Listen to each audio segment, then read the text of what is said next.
মোৰ নাম পল্লৱী, মোৰ ঘৰ নগাঁৱত। মোৰ বয়ফ্ৰেণ্ডৰ নাম পাৰ্থ। তেতিয়া আছিল 2013 চন। নতুনকৈ মই ফেচবুক খুলিছিলোঁ। যিহেতু নতুনকৈ ফেচবুক খুলিছিলোঁ আৰু যিমানে ফ্ৰেণ্ড ৰিকুৱেষ্ট পঠাই সকলোকে একচেপ্ট কৰিছিলোঁ আৰু চাট কৰিছিলোঁ। তেতিয়া মই HS ছেকেণ্ড ইয়াৰত পঢ়ি আছিলোঁ। তেনেতে পাৰ্থ নামৰ ল'ৰা এজনৰো ফ্ৰেণ্ড ৰিকুৱেষ্ট আহিছিল আৰু একচেপ্ট কৰিছিলোঁ। তেওঁৰ লগত কথা পাতিছিলোঁ, চাট কৰিছিলোঁ। বৰ ভালেমান সময় তেওঁৰ লগত কথা পাতিছিলোঁ মই। এদিন তেওঁ মোক ফোন নাম্বাৰটো বিচাৰিলে, কিন্তু মই তেওঁক মোৰ ফোন নাম্বাৰটো দিয়াই নাছিলোঁ। অৱশ্যে তেতিয়া মোৰ পাৰ্চনেল নাম্বাৰো নাছিল। তেওঁৰ এষাৰ কথাই মোৰ মনত ভাল লগালে। তেওঁ নিজৰ ফোন নাম্বাৰটো দি মোক ক'লে, ছোৱালীৰ বহুত প্ৰব্লেম হ'ব পাৰে, গতিকে মোৰ নাম্বাৰটোৱে দিলোঁ। যদি প্ৰব্লেম নহয় মেছেজ দিবা। আৰু মই তেনেকৈ 1 মাহ তেওঁৰ লগত কণ্টেক্ট কৰা নাছিলোঁ। ইনফেক্ট বহুত দিন মই ফেচবুকেই খোলা নাছিলোঁ। এমাহমান পাছত মই নাজানো কিয় FBৰ পৰা নাম্বাৰটো লৈ মাৰ মোবাইলৰ পৰা তাক মেছেজ এটা দিলোঁ। সিও মোক ৰিপ্লাই কৰিলে। এনেকৈয়ে 2 মাহমান তাৰ লগত চাট কৰিলোঁ। নিজৰ কথা চব ক'লোঁ তাক। সিও চব কথা মোৰ লগত শ্বেয়াৰ কৰিলে। এদিন মই ফোন কৰিলোঁ তাক। পাৰ্থ, সিফালৰ পৰা সি ক'লে, কোৱা। সি তেতিয়া কৈ আছিলে মোক, মেছেজত কথা পাতি পাতি ইমান অভ্যস্ত হৈ গ'লোঁ, ফোনত কথা পাতিবই অসজা যেন লাগিছে ন? মই ক'লোঁ, নাই, ইমান মেছেজ দিছোঁ মোৰ তেনেকুৱা ফিল হোৱাই নাই। মই তাক ক'লোঁ, আৰে শুনাচোন, মই যে তোমাৰ লগত নন ষ্টপ মেছেজ কৰোঁ, তোমাৰ কোনো গাৰ্লফ্ৰেণ্ড নাই নেকি? তেতিয়া সি ক'লে, আৰে চবৰটো তোমাক কৈছোঁৱেই মেছেজত, তোমাৰ আছিল নে নাই কোৱা? তেতিয়া মই ক'লোঁ, মোৰ আছিল বুলি কৈছিলোঁৱেই দেখোন, বাট এতিয়া নাই। তেতিয়া পাৰ্থই ক'লে, মোৰো গাৰ্লফ্ৰেণ্ড এতিয়া আছে, নাই বুলি ক'ব নোৱাৰি। তেতিয়া মই ক'লোঁ, মোৰ লগত কিয় কথা পাতিছা পিছে? সি ক'লে, কিয়? গাৰ্লফ্ৰেণ্ড থাকিলে কথা পাতিব নোৱাৰি নেকি? মই ক'লোঁ, পাৰি, হ'লেও দিয়াচোন। তাইৰ নামটো কি বাৰু? তোমাৰ লগত কথা পাতোঁ, শ্বেয়াৰ কৰোঁ, য'ত তোমাৰ লগত ভাল লাগে কথা পাতি। সি ক'লে তাইৰ নামটো মাইনা। মই মৰমতে মাইনা বুলিয়ে মাতোঁ। মই ক'লোঁ, বাহ, সেইটো দেখোন মোৰে নাম। মোৰ নামটোহে তাই পালেনে? সি ক'লে, কি কোৱা, তোমাৰ নামো মাইনা নেকি?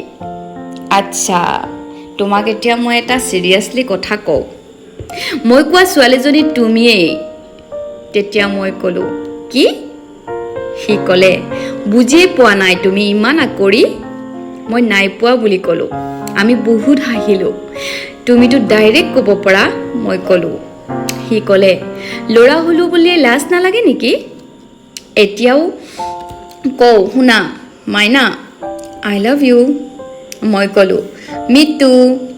সি ক'লে, এনেকৈ ক'লে নহ'ব দেই। মই ক'লোঁ কেনেকৈ আৰু তুমি ক'লা কেনেকৈ? সি ক'লে, মোক ভালকৈ কোৱা। মই ক'লোঁ, ঠিক আছে পাৰ্থ, আই লাভ ইউ। আৰু এনেকৈয়ে আমাৰ ৰিলেশ্যনশ্বিপটো স্মুথলি চলি গ'ল। এদিন হঠাৎ মোৰ ফেচবুক ডিএক্টিভ হৈ গ'ল। সেইবাবে সি মোৰ পৰা ID আৰু পাছৱৰ্ড ল'লে। তাক লগ পোৱাৰ আগতে বহুত চাট কৰিছিলোঁ আৰু সেইবোৰ চাট সি দেখি মোক বহুত খং কৰিলে। সি মোৰ ফোন ধৰাই নাছিল। 10-12 মূৰত ধৰিহে হেল্ল' বুলি ক'লে। মই ক'লোঁ, বাপৰে, 10 বাৰ ফোন কৰিছোঁ, এবাৰো কিয় ধৰা নাই? আৰু মোৰ ফেচবুকৰ কি হ'ল? সি খঙত ক'লে, ফেচবুক ভাল হৈছে ৰ'বা, কিন্তু তাত ইমানবোৰ মেছেজ দেখি মোৰ ভাল লগা নাই। ইমান ল'ৰাৰ লগত চাট। মই ক'লোঁ, সেইবোৰ বহুত আগৰে বাবা। সি ক'লে, যিয়েই নহওক, হ'ল বুলি আৰু এনেকৈ মেছেজ চাট কৰেনে? একো দৰকাৰ নাই। মই কৈছিলোঁ, নতুনকৈ ফেচবুক খুলিছিলোঁ যে, মই ইমান নাজানো। যোনে যি দিয়ে ৰিপ্লাই দিছিলোঁ। তোমাক লগ পোৱাৰ পৰা কৰাই নাই কাকো। এতিয়াতো মই তোমাৰ লগতেই কথা পাতোঁ। চৰি, প্ৰমিছ, আৰু এতিয়াৰ পৰা একো নকৰোঁ মই। আমাৰ ৰিলেশ্যনশ্বিপ তেনেকৈয়ে স্মুথলি চলি থাকিল। বাট এদিন মোক মোৰ এক্স বয়ফ্ৰেণ্ডে মেছেজ কৰিছিল আৰু সেই কথা মই পাৰ্থকো ক'লোঁ। এইবাৰো সি মোক ভুল বুজিলে। তাক মই ক'লোঁ, পাৰ্থ, মোক এক্স বয়ফ্ৰেণ্ডে মেছেজ কৰিছে। সি ক'লে, তুমি মেছেজ কৰিছা চাগে, সেয়ে সি চান্স পাইছে। মই ক'লোঁ, মই কৰা নাই। সি সুধিছে কি কৰিছা, কি খবৰ, ভালনে, এনেকৈ সুধিছে। তেতিয়া পাৰ্থই ক'লে, ব্লক কৰিব পৰা নাছিলা ইমান দিন, আৰু মেছেজ কৰিবই তুমি ৰিপ্লাই কৰা যে। তুমি মোক চৰি কৈছিলা, মেছেজ নকৰোঁ বুলি কৈছিলা, প্ৰমিছ কৰিছিলা, এতিয়া কিয় ৰিপ্লাই কৰিলা? মই ক'লোঁ, তুমি চব কথাতে মোক কিয় ভুল বুজা? সি ক'লে, বেলেগ ল'ৰাৰ লগত মেছেজ চাট কৰাৰ কি দৰকাৰ? দিনটো ময়েই মেছেজ চাট কৰিয়েই থাকোঁ তোমাৰ লগত। পাৰ্থৰ বহুত খং উঠিছিল। চব বস্তুকে ইমান ইজিলি নল'বা পল্লৱী, প্লিজ, পাৰ্থই মোক ক'লে। মই ক'লোঁ, মই তাক ব্লক কৰোঁনে? পাৰ্থই ক'লে, কি জানো তুমি কি কৰা। মই জানিছিলোঁ তাৰ বহুত খং উঠিছে। তাক আই লাভ ইউ বুলি ক'লোঁ আৰু ব্লক কৰিম বুলিও ক'লোঁ। এনেকৈ আমাৰ ৰিলেশ্যনশ্বিপ 1 year কমপ্লিট হ'ল। মোৰ HS ৰিজাল্ট দিলে, বাট আমি ইজনে সিজনক দেখা পোৱাই নাছিলোঁ।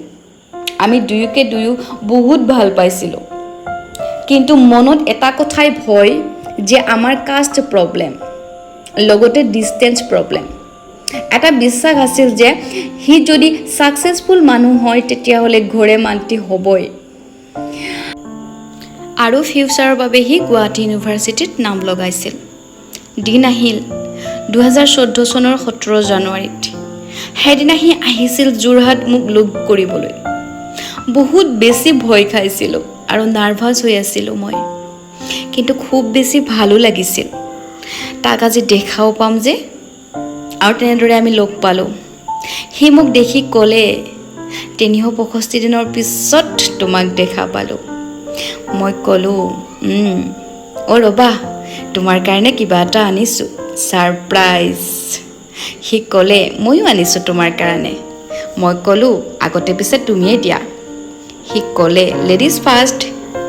তেতিয়া মই তাক মা বনোৱা লাড়ু পিঠা দিলোঁ আৰু এটা ঘড়ী দিলোঁ। সি ক'লে, মাক থেংকছ ক'বা, আৰু ঘড়ীটো মই এতিয়া পিন্ধিমনে? মই ক'লোঁ, না, যেতিয়া তুমি ইউনিভাৰ্চিটিত যাবা তেতিয়া পিন্ধি যাবা। সি ক'লে, কি ঠিক, মই ইয়াতে থাকিবও পাৰোঁ। মই ক'লোঁ, ইছ। সি ক'লে, তুমি এবাৰ কৈ চোৱাচোন, মই ইয়াতে থাকি যাম ক'লে। মই ক'লোঁ, নালাগে। সি তাৰ গিফ্টটো মোক দি দিলে। মই ক'লোঁ, ব'লা অলপ মন্দিৰলৈ যাওঁ। সি ক'লে, কিয়, বিয়া পাতিবা নেকি? মই ক'লোঁ, ধেত, 1 বছৰৰ মূৰত লগ পাইছোঁ, ভাল লাগিব যায়।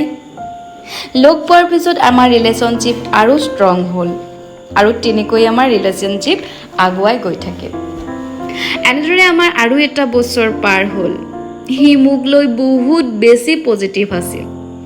মই যদি ফোন নুঠাওঁ সি বহুত টেনশ্যন লৈছিল, কিন্তু লাহে লাহে চব চেঞ্জ হৈ গ'ল। সি মোক টাইম নিদিয়া হ'ল, সি বহুত বিজি থাকিবলগীয়া হ'ল। আমাৰ কাজিয়াও বহুত বেছি বাঢ়ি গ'ল। আমাৰ প্ৰায়ে ব্ৰেকআপ হয়, আকৌ আমি লগ হওঁ।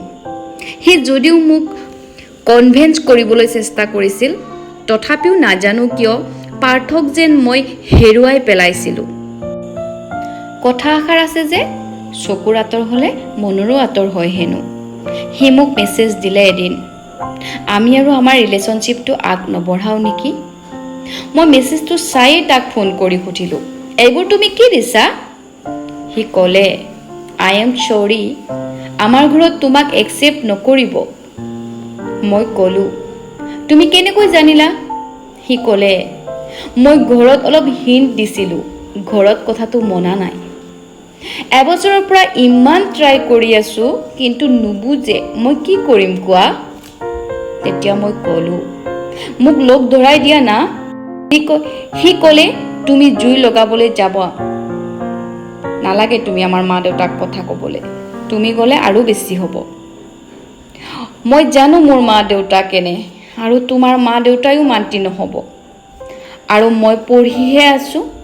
মই এতিয়াহে ৰিয়েলাইজ কৰিছোঁ আমাৰ ভুল হ'ল। মই ক'লোঁ, তুমি আমাৰ সম্পৰ্কটো ভুল বুলি ক'ব খুজিছা? তুমি এতিয়া কি ক'ব খুজিছা? খোলাখুলিকৈ কোৱা মোক। আই ডোণ্ট ন', মোক অলপ সময় লাগিব, সি ক'লে। ঠিক আছে, সময় লোৱা। কিন্তু এনেকৈ মই তোমাক এৰি থাকিব নোৱাৰোঁ, সি ক'লে। হ'ব বাৰু, তুমিও ভাবা, ময়ো ভাবি চাওঁ। তাৰপিছতে সি মোৰ লগত কণ্টেক্ট নকৰা হৈ গ'ল। উপায়হীন হৈ মোৰ বা এজনীক পাৰ্থৰ কথা সুধিলোঁ আৰু তাৰ হোৱাটছআপ ডিপিৰ কথা সুধিলোঁ, কাৰণ আজিকালি মই তাৰ ডিপিত মই একো দেখা নাপাওঁ, কাৰণ সি মোক ব্লক কৰাই আছে। বাইদেউজনীয়ে এখন ফটো মোক শ্বেয়াৰ কৰিলে, যিখন ফটোত সি আৰু এজনী ছোৱালী আছিল। মই বহুত বেছি ভাগি পৰিলোঁ, সেইকাৰণে সি মোক হোৱাটছআপ ব্লক কৰি থৈছিল। তাক এফবিত মেছেজ দিলোঁ, কংগ্ৰেচুলেশ্যনছ ফৰ নিউ গাৰ্লফ্ৰেণ্ড। পাৰ্থই সিদিনা মোক ফোন কৰিলে। হেল্ল' পাৰ্থ, সি ক'লে হাই। মই ক'লোঁ, মোক এনচাৰ লাগে, হাই নালাগে। কি কোৱা? মই ক'লোঁ, তুমি মোক ব্লক কিয় কৰিছা আৰু ডিপিত কাক ৰাখিছা?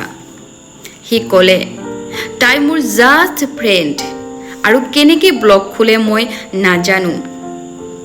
মই ক'লোঁ, জাষ্ট ফ্ৰেণ্ডৰো ডিপি ৰাখিছা? সি ক'লে, নহয় অ', তাইৰ বাৰ্থডে আছিলে তো মই ডিপি লগাই থলোঁ। মই ক'লোঁ, মোক কিয় নকলা? সি ক'লে, মই ভবাই নাই অ' ইমান, চৰি। সি কৈ দিলে মোক চৰি। মই ক'লোঁ, কেতিয়াবা মোৰ ডিপি ৰাখিবাচোন। সি ক'লে, এতিয়া ৰাখিম নেকি? ক'লোঁ, তুমি যে ৰাখিব নোৱাৰা মই জানো। ময়ো তাৰ কথাত কনভেন্স হৈ গ'লোঁ, তথাপিও কিবা এটা ঠিক নাছিল মই জানিছিলোঁ। সেইদিনা আমি কমপ্লিট কৰিছিলোঁ 3 years। মই তাক ফোন কৰিলোঁ, সি সিফালৰ পৰা হাই ক'লে। মই ক'লোঁ, মই তোমাৰ ফোনৰ কাৰণেই ৱেইট কৰি আছিলোঁ, শেষত ময়ে কৰি দিলোঁ। সি ক'লে, পল্লৱী, আজি এটা কথা ক্লিয়াৰ কওঁ যে তোমাৰ আমাৰ এনেকুৱা ভালপোৱা নীতিকে। আই থিংক আমি কণ্টিনিউ নকৰাই ভাল। এইটো মই আগতেও কৈছোঁ, সময়ো লৈছোঁ, তো চৰি। আই এম চৰি Pallavi, let's and the love please. আৰু তুমি যে কৈ আছিলা এই ডিপিত কোন, তাইক মোৰ ভাল লাগে। I start the life, she is my girlfriend. মই কিবাকে থমকি ক'লোঁ, ৱাও, মানে আজিৰ দিনটোহে পালা তুমি এইটো ক'বলৈ? সি ক'লে, চৰি, আজি কিবা স্পেচিয়েল আছে নেকি? মই ক'লোঁ, কি ক'ম, একচুৱেলি যিটো ভুলৰ কথা তুমি কৈ আছা আজিৰ দিনটোতে আৰম্ভ হৈছিল। সি ক'লে, চৰি। সি মোক তেতিয়া ক'লে, তুমি ভাল ছোৱালী, ভাল ল'ৰা এটা নিশ্চয় পাবা। মই কি ক'ম, ভালপোৱা জোৰ কৰি লোৱা বস্তু নহয়। নেজানো মোৰ ক'ত ভুল আছিল। মই ফোনটো থৈ দিলোঁ। আমি 3 years কমপ্লিট কৰিলোঁ আৰু আজি সি মোৰ লগত এনেকুৱা কৰিলে। বাট আজিও এনেকুৱা লাগে সি যেন ঘূৰি আহিব, কিন্তু মই জানো সিয়াক একচেপ্ট কৰিব পাৰিম। মোৰ কি ভুল আছিল সেইটোহে মই বুজি নাপালোঁ। হাই ফ্ৰেণ্ড, লাভ ষ্টৰিটো শুনি কেনেকুৱা পালে জনাব কমেণ্টত। আকৌ এটি লাইভ ষ্টৰি লৈ পেলাই মই আহি আছোঁ অহা খণ্ডত, আপোনালোকে অপেক্ষা কৰিব। আৰু মোৰ যিমানখিনি মই কাহিনী দিছোঁ শুনি কেনে পালে প্লিজ কমেণ্ট কৰি জনাব আৰু লাইক শ্বেয়াৰ কৰিবলৈ নাপাহৰিব। Thank you, bye by.